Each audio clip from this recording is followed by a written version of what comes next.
살을 빼기에 앞서서 먼저 건강한 장내 환경이 만들어져야지만이 진짜 체질 개선이 시작된다는 것 꼭 기억해 주세요.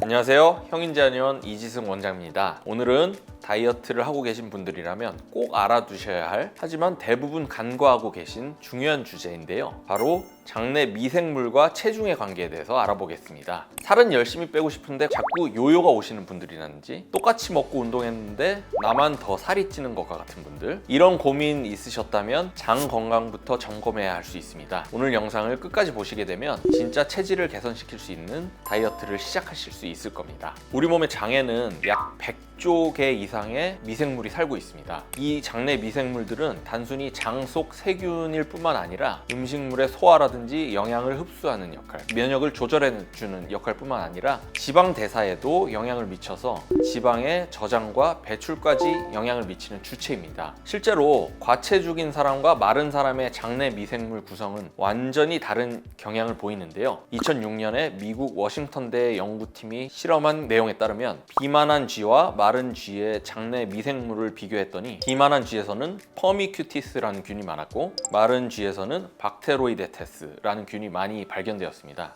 퍼미큐티스는 음식물에서 열량을 더 효율적으로 뽑아내고 지방을 저장하는 특징이 있어서 같은 양을 먹어도 더 살이 쉽게 찌는 체질이 만들어지는 것입니다. 장내 미생물의 비율과 종류만으로도 살이 잘 찌는 체질이 만들어질 수 있다는 뜻입니다. 이 정도면 장내 미생물이 다이어트에 얼마나 중요한 역할을 하는지 이해가 되시겠죠? 그럼 이렇게 중요한 장내 환경이 무너지게 되면 어떤 일이 생길까요? 장내 미생물의 불균형은 단순히 배만 불편한 문제가 아닙니다. 포만감의 조절이 잘 안 되게 되고요. 인슐린의 저항성이 올라가게 되고 염증 유발 물질이 늘어나게 되면서 결국 살이 빠지지 않고 오히려 살이 잘 찌는 몸으로 바뀌게 됩니다. 특히 장누수 증후군, 리키 겉 신드롬이라고 해서 장 점막이 손상되면서 독소가 혈액으로 새어 들어오게 되면 만성 피로라든지 우울감, 피부 트러블, 호르몬의 불균형, 체중 증가까지 온몸의 밸런스가 무너질 수가 있습니다. 이 정도면 우리 몸에서 장내 환경이 무너졌을 때 다이어트가 왜 제대로 될 수 없을지 충분히 이해가 되시겠죠? 실제로 장내 미생물의 환경이 바뀌면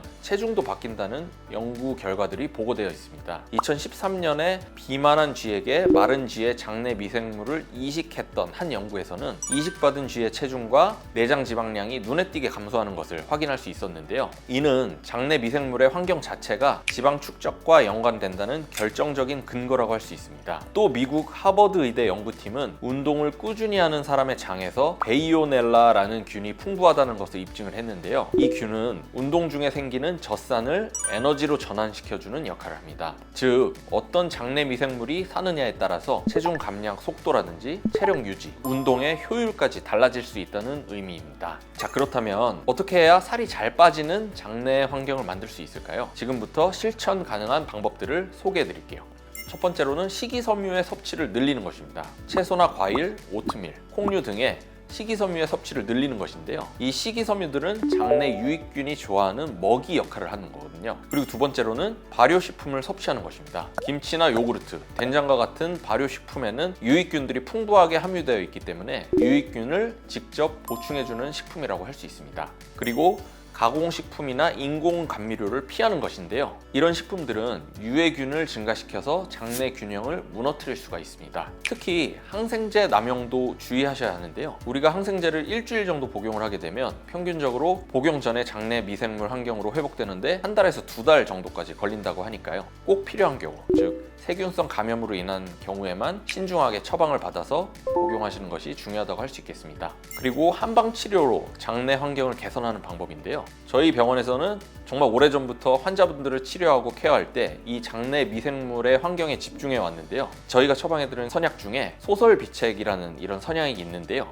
이 약은 담즙, 쓸개즙의 순환을 도와서 소화 기능을 강화시키고요. 장내 환경을 정돈해서 유익균이 잘 자랄 수 있는 토대를 마련하는 것을 목표로 만들어진 환약입니다. 실제로 불면증이나 다이어트, 각종 피부질환, 체질 개선, 보약 등 진료 과목을 불문하고 장내 세균의 밸런스가 무너져 있는 분들에게 처방해 설명해드려서 큰 도움이 되고 있는 한약으로 환자분들의 장 건강을 케어해드리고 있습니다. 오늘은 장내 미생물이 다이어트에 어떠한 영향을 미치는지 알아보았는데요. 아무리 식단을 빡빡하게 조절하고 운동을 열심히 해도 내 장 상태가 안 좋다면 결과가 쉽게 나오지 않을 수 있고요. 요요 현상이 오기도 쉽거든요. 그렇기 때문에 살을 빼기에 앞서서 먼저 건강한 장내 환경이 만들어져야지만이 진짜 체질 개선이 시작된다는 것 꼭 기억해 주세요. 오늘 준비한 영상은 여기까지고요. 그럼 다음에 더 유익한 영상으로 찾아뵙겠습니다. 시청해 주셔서 감사합니다.